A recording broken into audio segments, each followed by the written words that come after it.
Hello students, तो this is your SS ma'am और आज बुलेट रिवीजन एनसीईआरटी में हम जिस टॉपिक को एज बुलेट पढ़ने वाले हैं वो है PCR, which is polymerase chain reaction. Polymerase chain reaction इतनी गजब टेक्निक है, इतनी गजब टेक्निक है कि जिन्होंने इस टेक्निक को दिया था उनको नोबेल प्राइज तक मिला था। The technique was given by a scientist called carry मुलिस, जिनको इसके ऊपर नोबेल प्राइज भी मिला था। अब ये टेक्निक क्या है, कैसी है, किस फंडे पे काम करती है वो बताती हूं मैं आपको। देखो, टेक्निक का पहले काम सुनो। काम क्या है? आप फॉरेंसिक्स में हैं, आप गए हैं किसी क्राइम सीन पे, या you have a rape victim और आपको आइडेंटिफाई करना है कि बहुत सारे सस्पेक्ट्स हैं, उनमें से who is the actual criminal, किसने वो क्राइम परफॉर्म किया है, या कोई डेथ सीन है वहां पे, या कोई चोरी हुई है, आपको पता करना है। तो क्या करते हैं फॉरेंसिक्स वाले? वो डीएनए सैंपल्स इकट्ठे करते हैं, right? This is the thing they do. वो उन डीएनए सैंपल्स को लेकर आएंगे, उन डीएनए सैंपल्स पे सारे फंक्शंस परफॉर्म करेंगे, सारे डीएनए फिंगरप्रिंटिंग और टेक्निक्स अप्लाई करेंगे और एग्जैक्ट क्रिमिनल को ढूंढेंगे। कोई रेप विक्टिम है, उसकी बॉडी के अंदर से सीमेन सैंपल लेंगे, उस सीमेन सैंपल को जितने भी सस्पेक्ट्स हैं उन सबके डीएनए सैंपल से मैच कराएंगे और पता कर लेंगे कि एग्जैक्टली कौन था क्रिमिनल।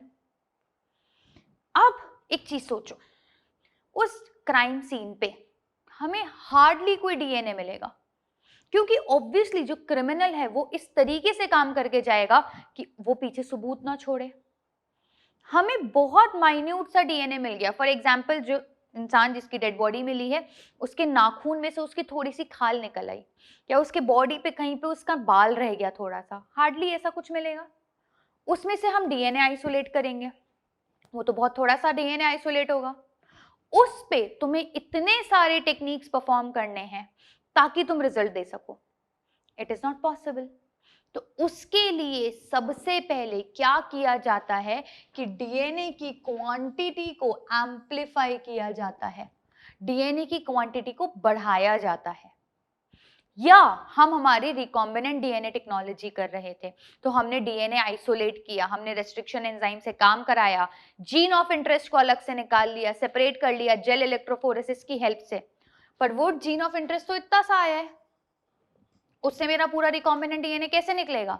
तो हम इसकी क्वांटिटी बढ़ा देंगे, हम इनके मल्टीपल फ्रैगमेंट्स क्रिएट करा देंगे, हम इनकी क्वांटिटी एम्प्लीफाई कर देंगे। कैसे? यूजिंग द टेक्निक पीसीआर, जिसमें ये लैब के अंदर इन विट्रो डीएनए सिंथेसिस करते हैं। देखो, ये काम हमारी बॉडी में हो रहा है, हमारी बॉडी में हर सेल रेप्लिकेट कर रही है, डिवाइड हो रही है, वो डीएनए को की क्वांटिटी बढ़ा रही है, पर हमें इन विट्रो करना है, हमें लैब के अंदर ये काम परफॉर्म करना है। बहुत सारे साइंटिस्ट ने करने की कोशिश करी, किसी से नहीं हो पाया, कैरी मुलिस से हो पाया। क्यों? क्योंकि इनको मिला एक रॉम बॉन्ड एंजाइम जिसका नाम था टैक पॉलीमरेज। एंजाइम का नाम था टैक पॉलीमरेज एंजाइम। अब ये एंजाइम क्या है, कहां से निकला, वो सुनो। हमारे नॉर्मल बॉडी एंजाइम्स 35 से 42 डिग्री सेल्सियस तक काम करते हैं। उससे कम टेम्परेचर पे हमारे प्रोटीन्स क्रिस्टलाइज हो जाते हैं, एंजाइम क्रिस्टलाइज हो जाते हैं। उससे ज्यादा टेम्परेचर पे वो डीनेचर हो जाते हैं, एंजाइम्स डीनेचर हो जाएंगे।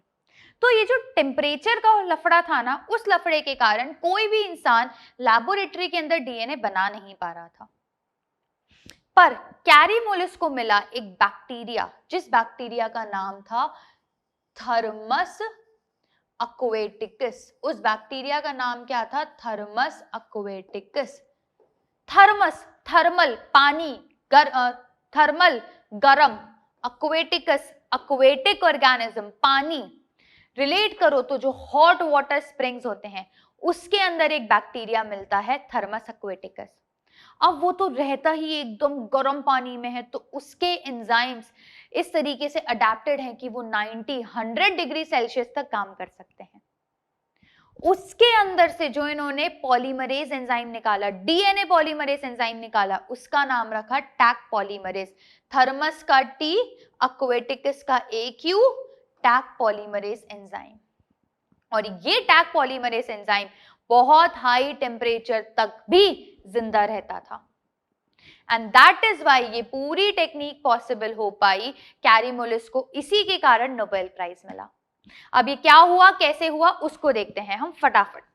देखिए, ये मेरा एक डीएनए फ्रैगमेंट है जिसको मुझे सेपरेट करना है, जिसको मुझे एम्पलीफाई करना है। 5' to 3', 5' to 3', इसके बीच में प्रेजेंट होंगे कौन, हाइड्रोजन बॉन्ड्स। पूरा पीसीआर 3 स्टेप्स में परफॉर्म किया जाता है, जिसमें सबसे पहला स्टेप है डीनेचुरेशन। पूरे पीसीआर को करने के लिए सबसे इंपॉर्टेंट चीज है उसका टेम्परेचर। तो स्टेप 1 इज डीनेचुरेशन, जो कि बहुत हाई डिग्री टेम्परेचर पे किया जाता है, 90 to 95 डिग्री सेल्सियस, जिसमें सबसे कॉमन टेम्परेचर है 94 डिग्री सेल्सियस। जब तुम ये काम करोगे तो इन दोनों स्ट्रैंड्स के बीच के हाइड्रोजन बॉन्ड्स मेल्ट हो जाएंगे, खत्म हो जाएंगे, ब्रेक हो जाएंगे, और ये दोनों स्ट्रैंड्स सेपरेट हो जाएंगे। ये लीजिए,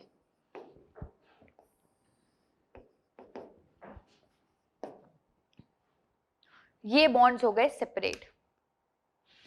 फिर हमें क्या करना है, हमें बेसिक जो हमने डीएनए रेप्लिकेशन पढ़ा था, डीएनए पॉलीमरेज की एक्टिविटी पढ़ी थी, हम वही करवाने वाले हैं। बस ये सब हम लैब में करवा रहे हैं, फर्क इतना सा है। तो ये रहे इनके बॉन्ड्स। अब हमें पॉलीमराइजेशन कराना है, और पॉलीमराइजेशन ऐसे तो शुरू होता नहीं है। डीएनए पॉलीमरेज बहुत नकचढ़ा एंजाइम है, खुद शुरू नहीं करता, उसको चाहिए होते हैं प्राइमर्स, आरएनए प्राइमर्स। तो आरएनए प्राइमर्स कौन सी जगह पे अटैच्ड होते हैं, 3' एंड पे। तो दूसरे स्टेप में 3' एंड पे कुछ हम आरएनए प्राइमर्स अटैच कराते हैं, जो कि प्रोसेस को इनिशिएट कर दें। आरएनए प्राइमर्स क्या होते हैं, small chemically synthesised oligonucleotides, 8 to 14 base pairs के केमिकली सिंथेसाइज्ड ओलिगोन्यूक्लियोटाइड्स को ही हम प्राइमर्स की तरह यूज में लेते हैं, जो कि 3' एंड पे जाके अटैच हो जाएंगे। ये जो प्रोसेस है, ये जो स्टेप है, इस स्टेप का नाम है अनीलिंग,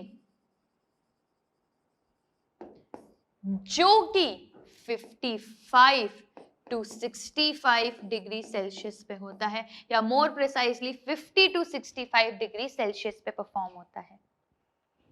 इतना हुआ। अब उसके बाद में क्या होगा, बस उसके बाद में आ गया तीसरा स्टेप, जिसमें हम काम लेने वाले हैं हमारे एकदम मैजिकल एंजाइम टैक पॉलीमरेज को। ये सिचुएशन थी हमारे पास में, और यहां पर अटैच्ड थे कौन, हमारे आरएनए प्राइमर्स। कौन अटैच्ड थे, हमारे आरएनए प्राइमर्स अटैच थे यहां पे। अब हमको क्या करना है, बस इस पूरी चेन को बनाते जाना है। देखो, ये अटैच्ड होगा ऑब्वियसली 5' to 3' डायरेक्शन में।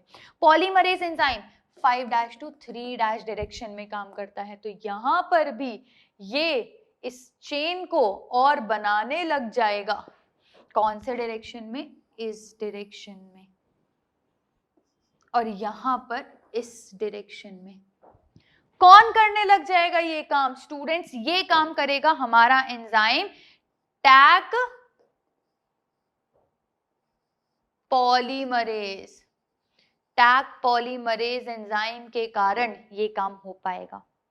अब इस स्टेप में क्या हो रहा है, ये एक्सटेंड हो रहा है, इलोंगेट हो रहा है, इसीलिए इस स्टेप को हम एक्सटेंशन कहते हैं। एक सेकेंड, इस स्टेप को हम एक्सटेंशन कहते हैं।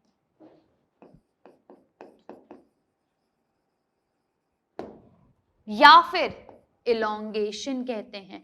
और ये होता है 72 डिग्री सेल्सियस पर, विच इज इंपॉर्टेंट।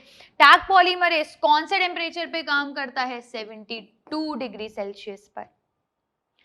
तो यहां पर हमने क्या किया? हमने टेम्परेचर वेरिएशंस क्रिएट किए, 3 अलग स्टेप्स, 3 अलग टेम्परेचर, और हमारे कॉपीज बन गई। अब देखो, एक डीएनए था, उससे 2 डीएनए बने। अब फिर हम फिर से साइकिल रिपीट करेंगे। हम क्या करेंगे? हमारी साइकिल फिर से रिपीट करेंगे। तो अब 2 से 4, 8, 16, 32, 64 ऐसे चलता जाएगा। एंड इन जस्ट 30 साइकिल्स हम 1 बिलियन कॉपीज बना सकते हैं हमारे डीएनए की, इन जस्ट 30 साइकिल्स। यानी कि पहले 94, 95 डिग्री सेल्सियस, फिर 55, 60 डिग्री सेल्सियस, फिर 72, 90, 55, 72, 90, 55, 72, ऐसे करेंगे। 30 साइकिल्स में हमारी 1 बिलियन कॉपीज बन जाएंगी। कितने स्टेप्स हुए? फिर से रिवाइज करो। पहला denaturation, temperature 90 to 95 degree Celsius. दूसरा annealing, temperature 50 to 65 degree Celsius. तीसरा एक्सटेंशन या इलोंगेशन, टेम्परेचर 72 डिग्री सेल्सियस। और यहां पर हमने 30 साइकिल्स में 1 बिलियन कॉपीज जनरेट कर ली, 1 बिलियन कॉपीज बना ली। एक और इंपॉर्टेंट चीज, थर्ड स्टेप में जब हम टैग पॉलीमरेज डालते हैं, उसके साथ में हम डालते हैं डीऑक्सीराइबोन्यूक्लियोटाइड्स। अरे भैया, डीएनए पॉलीमरेज जो है वो पॉलीमराइजेशन का काम करेगा। तो अगर उसके सामने थाइमीन आया तो उसको बॉन्ड बनाने के लिए एडेनिन अटैच कराना पड़ेगा, तो उसको डीएटीपी की जरूरत पड़ेगी। अगर ग्वानिन आया तो उसे साइटोसिन अटैच कराना पड़ेगा, टीसीटीपी की जरूरत पड़ेगी। सिमिलरली डीजीटीपी की जरूरत पड़ेगी और डीटीटीपी की जरूरत भी पड़ेगी। तो हमें डीऑक्सीराइबोन्यूक्लियोटाइड्स की जरूरत पड़ेगी, और साथ के साथ बहुत इंपॉर्टेंट मैग्नीशियम आयन की बहुत जरूरत पड़ेगी। मैग्नीशियम आयन के बिना ये डीऑक्सीराइबोन्यूक्लियोटाइड्स फंक्शन नहीं परफॉर्म कर पाते। तो हमने क्या देखा? हमने देखा कि पीसीआर कैसे काम करता है। 3 स्टेप्स होते हैं, कौन कौन से टेम्परेचर पे होते हैं, और ये हमारे एनसीईआरटी का डायग्राम है, इसको देख लेते हैं। देखिए, ये मेरा डीएनए था इनिशियली और मुझे इसका ये रीजन एम्पलीफाई करना था। हमने हीट किया 90 to 95 डिग्री सेल्सियस पर, डीनेचुरेशन हो गया, हाइड्रोजन बॉन्ड्स मेल्ट हो गए। फिर हमने 3' एंड की तरफ लगाए primers, process annealing, temperature 50 to 65 degree Celsius. फिर हमने डाला टैग पॉलीमरेज एंजाइम और उसके साथ डीऑक्सीराइबोन्यूक्लियोटाइड जो कि हमारा रॉ मटेरियल था, उसने किया थर्ड प्रोसेस एक्सटेंशन, जिसमें टेम्परेचर था 72 डिग्री सेल्सियस। 30 साइकिल्स में, इन जस्ट 30 साइकिल्स हमें 1 बिलियन टाइम्स एम्प्लीफिकेशन मिल गया, और हम इस साइकिल को मल्टीपल टाइम्स रिपीट कर सकते हैं। So this was all about PCR. In other class, we will meet with some new topic in Bullet Revision NCERT. Till then, have a happy learning. Thank you.